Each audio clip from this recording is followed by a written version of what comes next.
In the spring of 1444, an Italian antiquarian named Cyrus of Ancona sat down amid a ruin that local shepherds still called, in the old way, Sart. He counted the columns breaking the surface of the earth like the fingers of a buried hand. 12 of them, where once there had stood 20 or more. He did not know, as he made his careful drawings, that he was sitting atop one of the most layered and contested cities the ancient world had ever produced. Within 3 centuries, the number of standing columns would fall from 12 to 6, and by the time modern excavators arrived, only 2 remained above the soil. And the temple itself would come to lie beneath 10 meters of earth, swallowed not by conquest, but by something slower and far more patient. Sardis sits on an alluvial plain fed by the Hermus and the Pactolus rivers, and for centuries those waters carried flood-deposited sediment down from the mountains, burying the city deeper with each passing generation. Some of the excavation trenches dug today reach as much as 12 meters underground before they touch the layers the Lydians once walked. Every summer since 1958, archaeologists have returned to this ground under what became the Harvard-Cornell Exploration of Ancient Sardis, one of the longest-running digs in the history of the discipline. It is one of only 3 sites in the world that most American classical archaeologists pass through at some point in their careers. A multi-generational institution built of dust and patience. As one archaeologist put it, if you went to Sardis in 1950, there were a few things kind of sticking up above ground, but there was nothing really to see, per se. The city had always been there. The world had simply forgotten how to find it. Over nearly 7 decades, more than 700 students and scholars from more than 100 institutions have worked this ground, sifting the soil season after season. And yet the people who dig here will tell you without hesitation that they still have not found what they are really looking for. But before we can understand what the archaeologists are still searching for, we have to understand what Sardis once was, and the civilization that first made it the most important city in the known world. In the 7th and 6th centuries before the Common Era, Sardis was the capital of a kingdom called Lydia, wedged between 2 worlds that could hardly have been more different. To the west lay the Greek city-states scattered along the Aegean, and to the east lay the ancient kingdoms of Mesopotamia. And Lydia sat squarely at the crossroads where their languages, goods, and gods all passed through. Through the lower city ran a small river called the Pactolus, and it was this unremarkable stream that would make the kings of Lydia the wealthiest men on earth. The Pactolus carried electrum down from the slopes of Mount Tmolus, a natural alloy of gold and silver, and the Lydians learned to gather it, refine it, and separate the precious metals with a sophistication that stunned everyone who encountered it.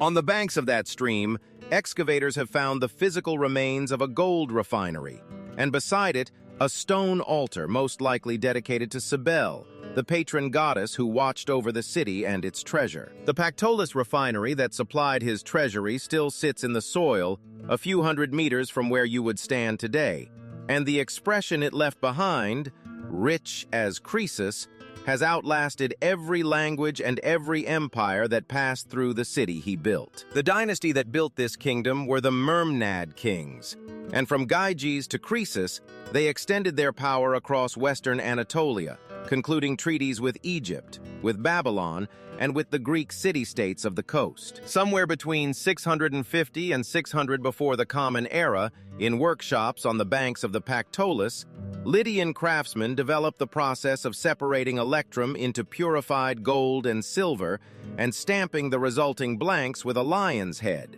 producing coins of guaranteed, state-certified weight for the first time anywhere on Earth. Sardis was the first city on Earth where a merchant could reach into his purse and produce a standardized, stamped, state-guaranteed unit of value.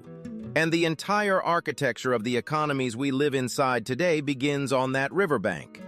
Croesus himself is often waved away as a legend, a symbol of wealth, rather than a man who actually lived and ruled and feared and lost. But the excavators have answered that skepticism with the ground itself, uncovering a fortification wall 65 feet thick, monumental terraces, and royal burial mounds rising from the plain at a place called bin tipe. This was not a myth.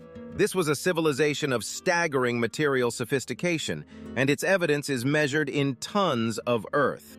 And at the height of his power, Croesus sent envoys to the oracle at Delphi, asking whether he should cross the Halys River and make war upon the rising Persians to the east. The oracle answered that if he crossed the river, he would destroy a great empire.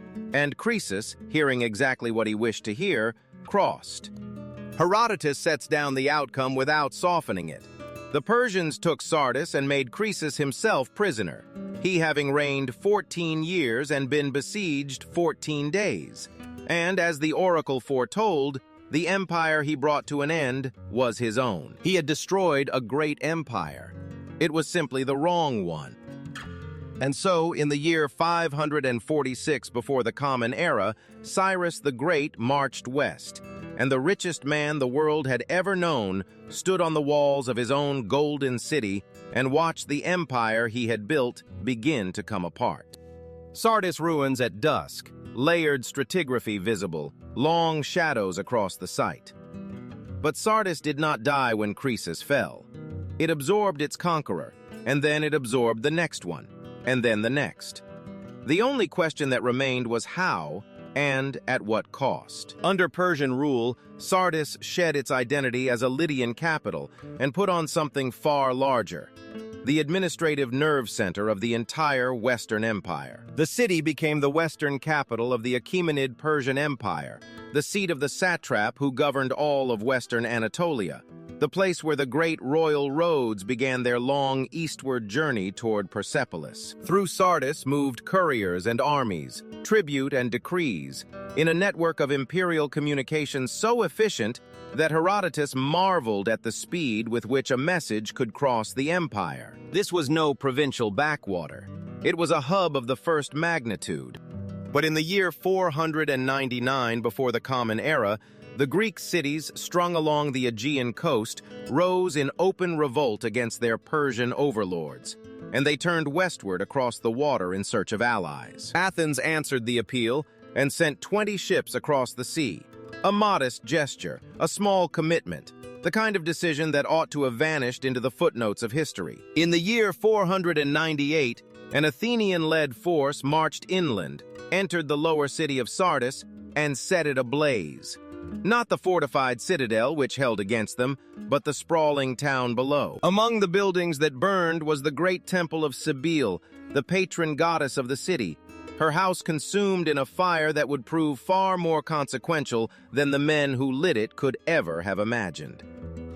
Draw Darius's 10,000 across the sea to a coastal plain at Marathon, where a Greek force less than half their number met them in the autumn of 490 before the Common Era. Herodotus tells us that when word of the burning reached Darius, the king of kings, the fury of the great monarch settled into something colder and more permanent than rage. Herodotus tells us that Darius commanded a servant to repeat into his ear 3 times before every meal a single sentence: "Master, remember the Athenians." We can never know whether Darius truly did this, and the story carries the unmistakable shape of legend rather than record. But it captures something true about what Sardis had become: a wound that would not close. And so, in the year 480, the son of Darius, Xerxes, gathered his enormous host at Sardis before the second great invasion of Greece. The staging ground for the largest military expedition the ancient world had yet attempted was the very city that Athens had burned some 30 years before, its fields now filled with the soldiers of an empire bent on revenge. From the walls of Sardis looking west, the little squabbling city-states of Greece must have seemed almost comically outmatched. A handful of quarreling towns standing before the accumulated might of the known world. But none of this would come to pass as Xerxes imagined. The army mustered here would suffer catastrophe at Salamis and final defeat at Plataea, and Sardis, once again, would quietly outlast the very empire that had claimed it. When Alexander the Great arrived before its walls in 334 BCE, the Persian garrison surrendered without a single blow struck. and what he inherited lay stranger and more layered beneath the soil than any conqueror had ever bargained for. In the summer of 1962, a teaching fellow in fine arts named David G. Mitten was driving a trench outward from the main Roman avenue of Sardis, expecting to strike the colonnade of a gymnasium. It was, by any measure, a routine piece of urban archaeology in a city that had already surrendered a wealth of Roman remains. And no one expected the ground to hold a surprise. But what the trench uncovered was not a portico at all. It was something vastly larger.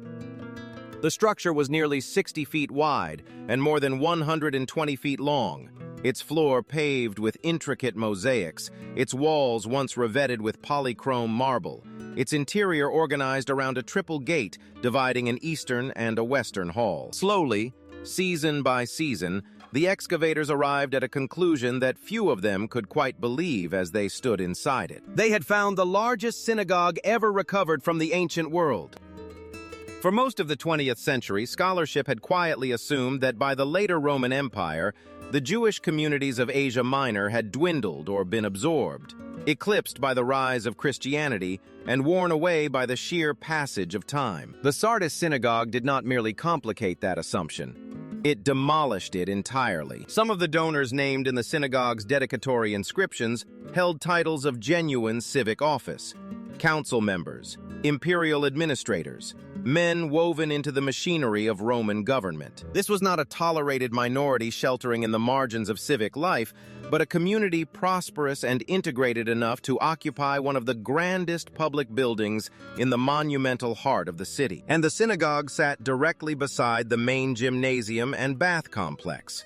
Not hidden, not peripheral, but planted at the center of everything, its marble floor gleaming only a few meters from the Roman street. We can imagine a late Roman afternoon here.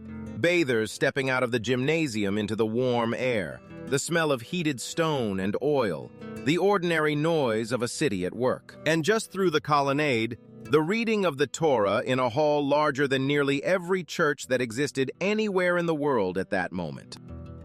Close-up, viewer looking up at synagogue apse, dramatic angle. How many other assumptions about the ancient world do you think are still buried, waiting for the wrong trench to prove them wrong? The story of Sardis also carries a harder edge, because the early 20th century excavations saw artifacts removed and carried abroad. Among them, a monumental column now standing in the Metropolitan Museum of Art in New York. Museum display versus Turkish landscape, artifacts in cases. Sardis became one of the earliest battlegrounds in the modern debate over cultural restitution. And if this quiet fight over what belongs where matters to you, a like helps more people find the story. Over the decades, several objects have been returned to Turkey, and the conversation about what belongs where continues to this day. Sardis site at dusk, trench lines and mounds, long shadows across the valley. The synagogue had lain buried for 15 centuries before anyone thought to look for a gymnasium and found a lost world instead. The question was no longer only what else lay beneath the soil of Sardis, but how much longer any of it would survive what was coming next. That succession of empires, Lydian, Persian, Macedonian, Seleucid, Attalid, Roman, Byzantine, Ottoman, ended not in a gradual fading, but in the single catastrophic year of 1402, when the Turkic conqueror Timur reduced what remained of Sardis to rubble. The destruction was so thorough that the city never fully recovered its ancient form, and what remained was not so much a ruin as a wound that refused to heal. The site that excavators reached in 1958 was a palimpsest, each stratum pressing down upon the one below. 3,000 years of settlement compressed into the silent geology of the soil.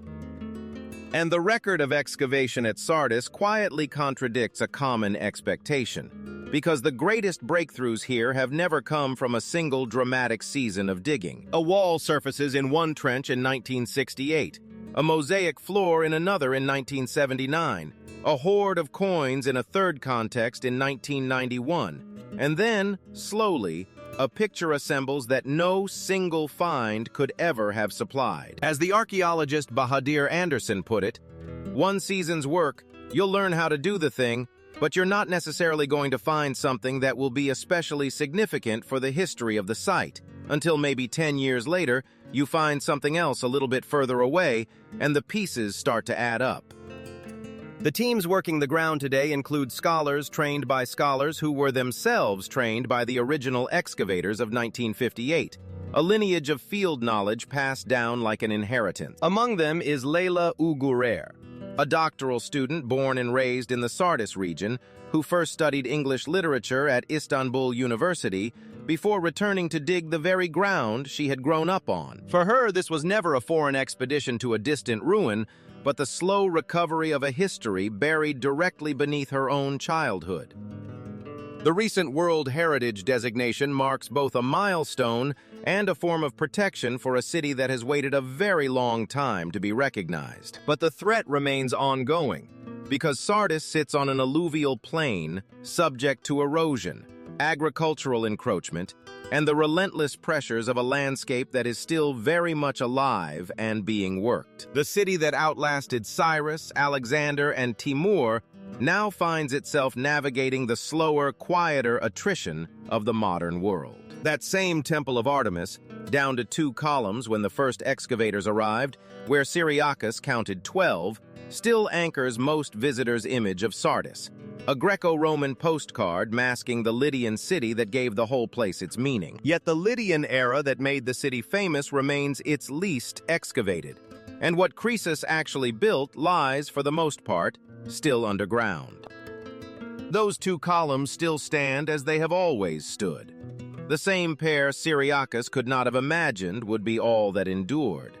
Watching every dispensation pass, and this one too, with its trench lines and its GPS units, and its doctoral students crouching in the afternoon heat over fragments of mosaic tessera. That slow subtraction, 12 columns to 6 to 2, is its own kind of stratigraphy, the temple disappearing column by column into the same alluvial patience that swallowed the city beneath it. The number keeps falling, and the ground keeps giving back something unexpected, and the city keeps refusing to become only one thing. It was never only one thing. It was a place where money was invented, and empires gathered, and a god was burned, and a community prayed in marble halls and was forgotten, and was found again. Silhouette of 2 columns against deep dusk sky, stars emerging over Hermus Valley. The soil of Sardis is not an archive. It is closer to an argument, one that the earth has been making very slowly for 3,000 years and has not yet finished.